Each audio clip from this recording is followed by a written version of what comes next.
recording. Yep. Yep. No, go warm up. Heat that thing. It gets really hot. So what do you see going on here? His elbows down. Which side? Oh, Both the sides. left. Oh, Both both of sides. them. Both of them are. More so left though.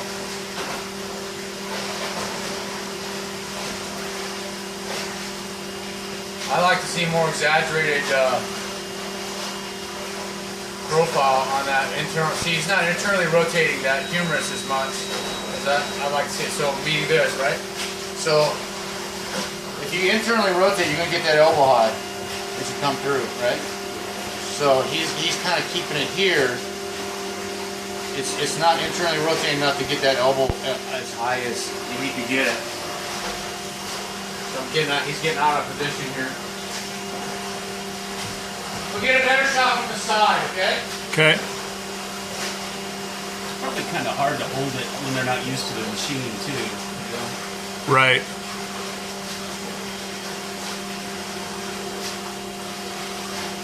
His elbow is dropping low though. He's not doing a high catch. He's also swimming a lot slower than he's probably I was just trying to exaggerate that internal rotation. Yeah, he's not getting a real high elbow catch. You know, I would like to see that hand up front. Do you see me right here? Yeah. I want to see him anchor. I want to see him anchor more. Anchor that. Once it's time to anchor, I want to see that wrist go like this and anchor and get that internal rotation. Okay? Yeah. If you look at it, he's keeping it straight. See it? A little bit, sometimes, not every time. But Yeah, get a but- strong anchor up front. Yeah, he's not breaking the wrist and catching though. Yeah, the coaches at Ardent Hills, they really want him to anchor and get that, grab that water. See, that was flat. Totally flat. Let me get down lower.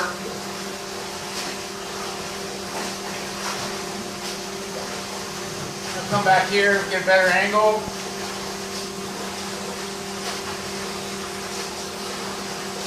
It seems like it's his right hand especially stays flat. Show Mr. Parker all the things I have, you know? Yeah. Yeah, he's needs it. I'm gonna steal your balance work for the ropes. I'm gonna steal that. We do rope work. Pretty low. Looking at how low his feet are to the surface. I'm gonna get on top.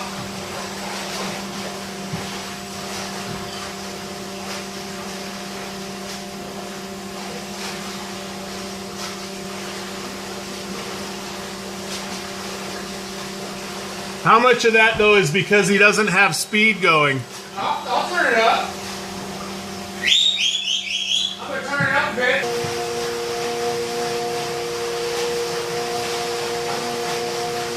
All right.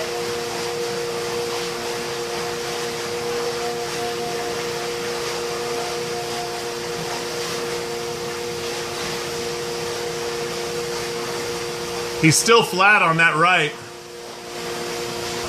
And left, really. I don't think he's used to breaking his wrist.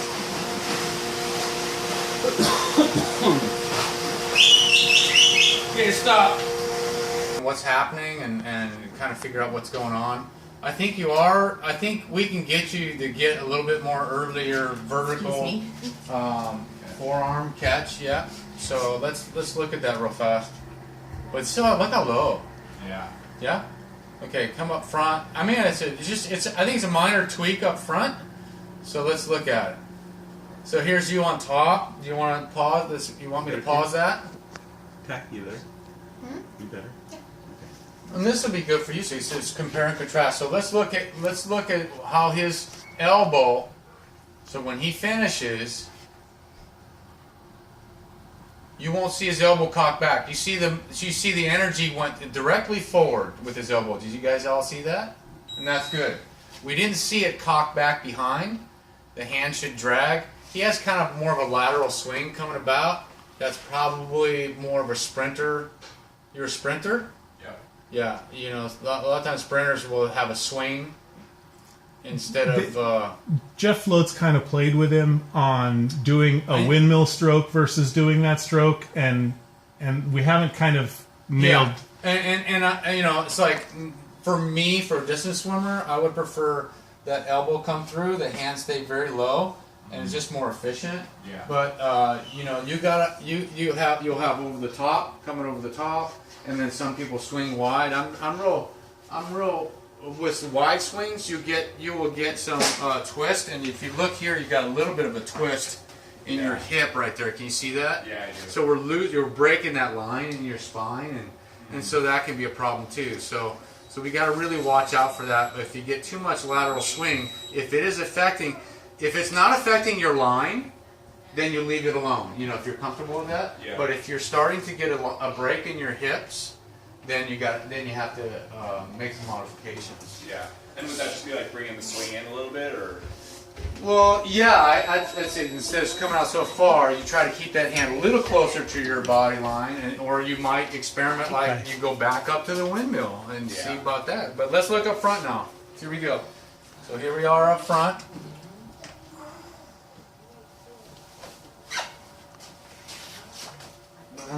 See the line? Yeah. Going right through. That's what we want. And there's that backward pressure, which you were doing with your catch, remember? On that other side. See how you were doing that? But that's that line. When we're looking at line, we want to go right through there like that. And so that's good, you know? So let's see. Let's keep going. I want to go through slow. And then... But right there. So I gotta break it right there. Right. So, right...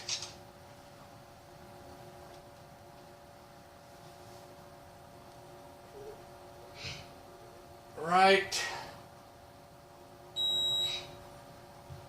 Let me see. So there's a little bit of drag coming. See the bubbles coming off your hand? Yeah. That's indication of probably too early of an entry.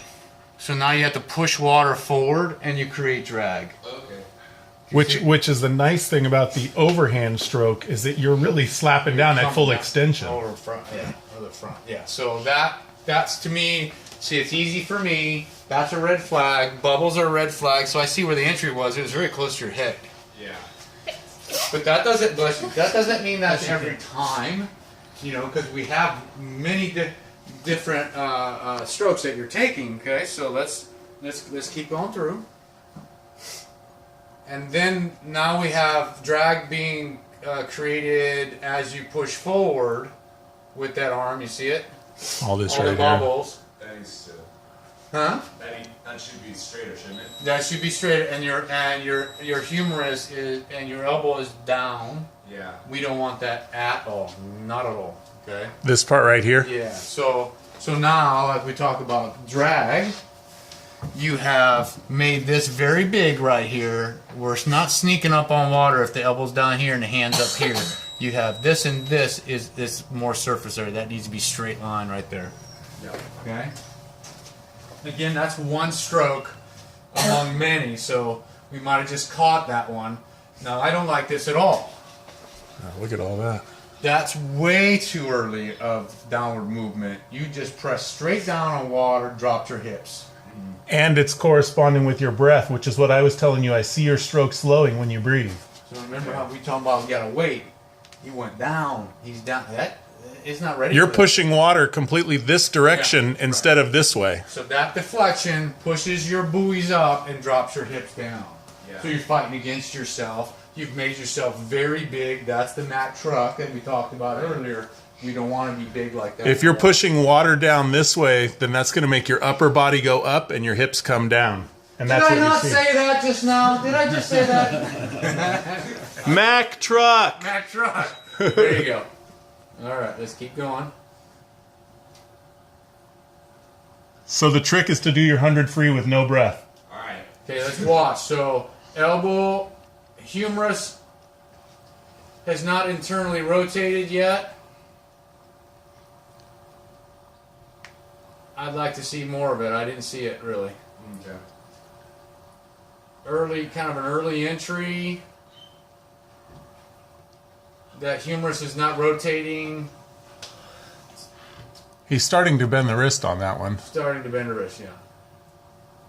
There's a position that we want to see about right there, but we want it to start early. We want that humerus to rotate. If you Interesting, this hand enters the water almost at extension, but his left hand is entering by his head. So there's some internal rotation there. Oh, that one's further out. Further out, a little better. That elbow just really does sag on that side. Look. Yeah, keep dropping that. Yeah, we got to. Okay, so. That's all resistance, David. Imagine that, you know, in a 50 sprint, if you could remove that resistance. Okay, so play it through. I'll keep it going. Is it just you two right now?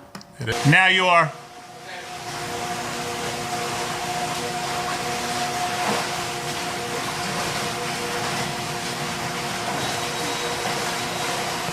Wow, what a difference on his entry. Yeah. Yeah, huh? Longer. Much longer.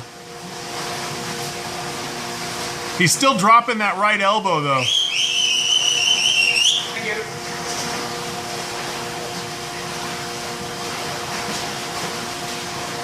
His left arm has it, but the right doesn't. Yeah, he's getting a little rough.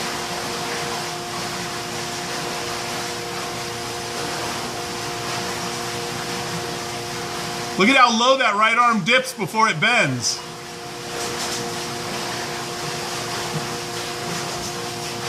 I gotta get lower.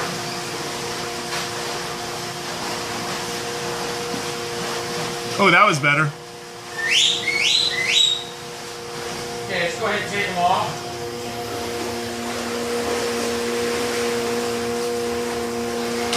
Hang on.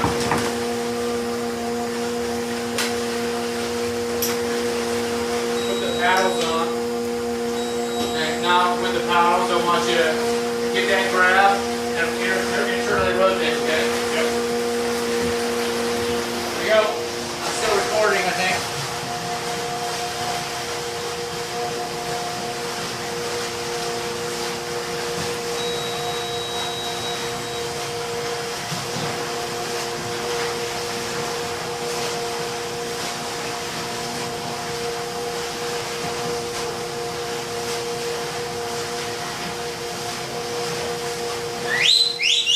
Stop.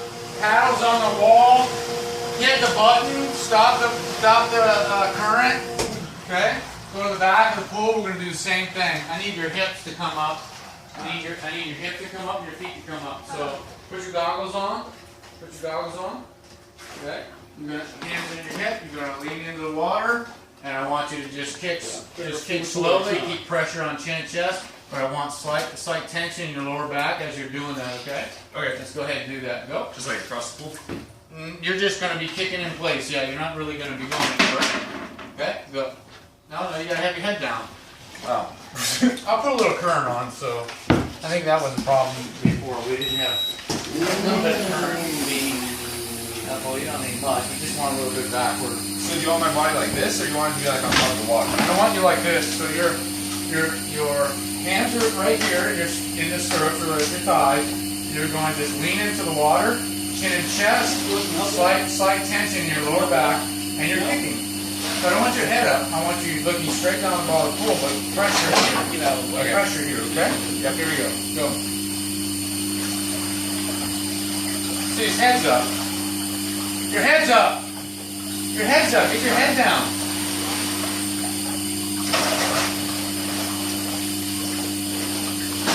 Tension in your lower back. A little bit of tension. Back up. Get tension in that lower back. A little bit of tension in your lower back. That will put pressure on your center of buoyancy.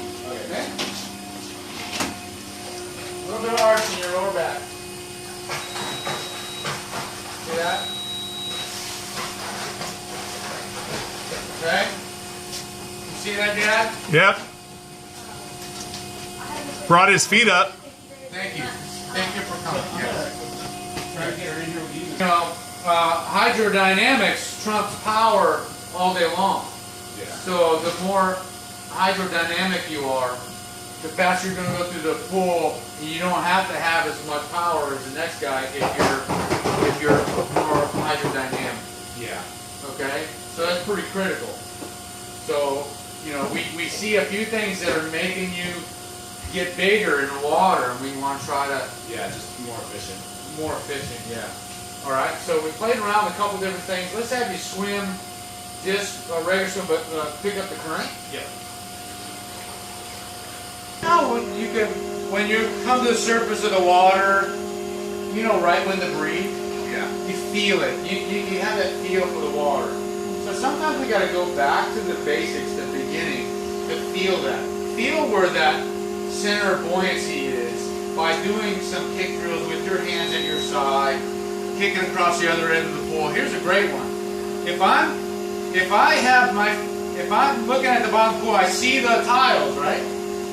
If I'm doing it right, those tiles are going to move past me very quickly because I'm horizontal, I'm kicking, my legs are up, I'm moving fast. Take your breath then.